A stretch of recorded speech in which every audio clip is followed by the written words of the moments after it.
आज महिलाओं की क्या हालत है, तो वेदों से क्या सीख रहे हैं? क्या वेदों से महिलाओं का सम्मान सीख रहे हैं? नहीं सीख रहे हैं। ये सिर्फ कहने की बात है, ये सिर्फ चुनाव की बात है, ये सिर्फ अपनी राजनीति को मजबूत करने की, वोट की राजनीति को मजबूत करने की बात है। इनके दिल में अगर महिलाओं के लिए थोड़ी सी भी इज्जत होती, थोड़ा सा भी दर्द होता, दुख होता, तो आज ये लोग कर्नाटक इलेक्शन में भाग रहे हैं सारे मंत्री, वहाँ जाकर ये लोग अपने इलेक्शन का प्रचार कर रहे हैं। लेकिन यहाँ जहाँ देश की बेटियां लड़ाई लड़ रही हैं, अपनी इज्जत की लड़ाई लड़ रही है, अपने जो उनका वजूद है उसकी लड़ाई लड़ रही है, अपने कैरियर के लिए लड़ रही है, अपनी इज्जत जिस तरीके से उनकी दांव पर लगाई जा रही है उसके लिए लड़ रही है, यहाँ आने का उनका समय नहीं है। तो आप समझ सकते हैं कि जो दावे हैं, जो बातें हैं, वो कितनी झूठी है, वो किस तरीके से राजनीति से प्रेरित है। इनको देश की बेटियों से, महिलाओं से इनका कोई सरोकार नहीं है, बहुत ही असंवेदनशील है। चाहे वो मोदी है, चाहे योगी है, चाहे कितने भी बड़े नेता हैं, ये सभी महिलाओं पर होने वाले अपराधों के प्रति असंवेदनशील हो चुके हैं। इनका कोई लेना देना नहीं। जब ये मेडल जीत कर आते हैं तो सारे नेता सेल्फी लेते हैं इनके साथ में, बड़े बड़े दावे करते हैं, आज वो कोई भी साथ नहीं आ रहा है।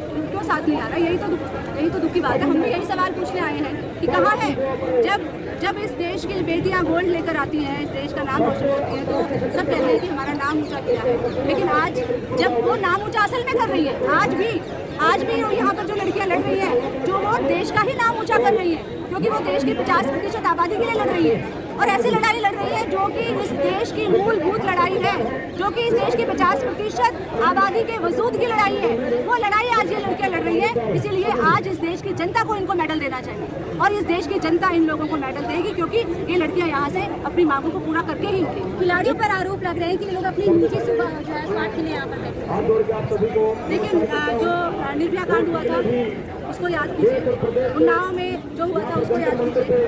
अभी जो उत्तर प्रदेश के अंदर किस तरीके से अपराध ही हो रहे हैं, बात ऐसी नहीं है। जो लड़कियां पीड़ित हैं उनको मारने की, सामने देख के बात कीजिए, उनको जान से खत्म किया जा रहा है, उनके ऊपर हमले किए जा रहे हैं। तो ये लड़ाई भी उसी के साथ की लड़ाई है।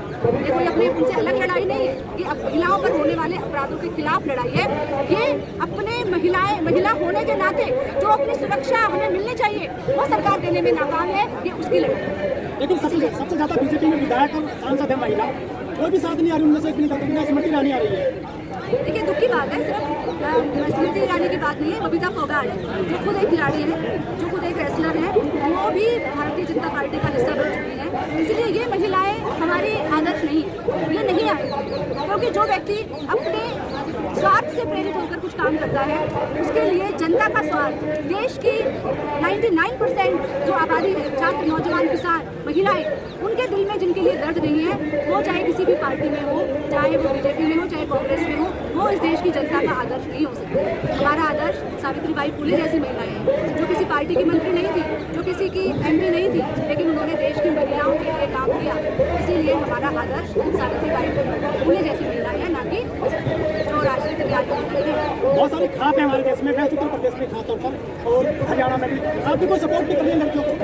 नहीं, खाप जो है वो आई है, इस आंदोलन में सपोर्ट कर रही है। और हम तमाम जितने भी खाप हैं हरियाणा में, उत्तर प्रदेश में, हम सभी से अपील करते हैं कि ये लड़ाई सबकी लड़ाई है, ये महिलाओं की लड़ाई नहीं है, ये इंसानियत की लड़ाई है। क्योंकि आज एक बेटी का पिता होने के नाते एक पुरुष भी सुरक्षित नहीं है, एक भाई भी सुरक्षित नहीं है, एक बेटा भी सुरक्षित नहीं है, पति भी सुरक्षित नहीं है।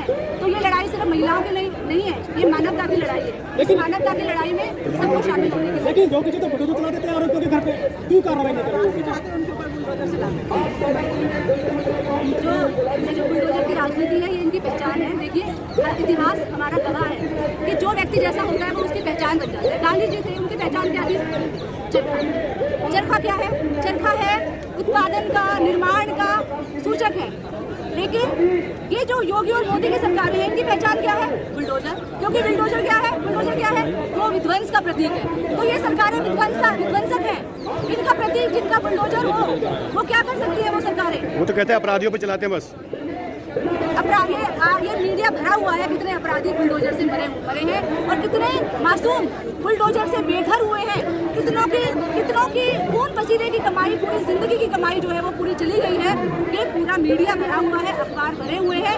ये देख लेना चाहिए योगी जी को ये बोलने से पहले। जितने शोषण हुआ है, जो आरोप लगा रहे हैं खिलाड़ी, क्या अपने जो माँ बाप होते हैं बच्चों को भेजेंगे इनके जो एसोसिएशन में?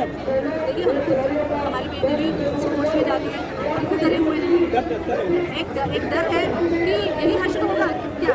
स्पोर्ट्स इंसान इसलिए करता है कि उसमें मानसिक विकास होता है, शारीरिक विकास होता है। लेकिन आज वही स्पोर्ट्स के अंदर जब महिलाओं की ये हालत है तो कौन अपनी बेटियों को भेजना चाहेगा। एक डर का माहौल पैदा हो गया है सभी के अंदर। ठीक है।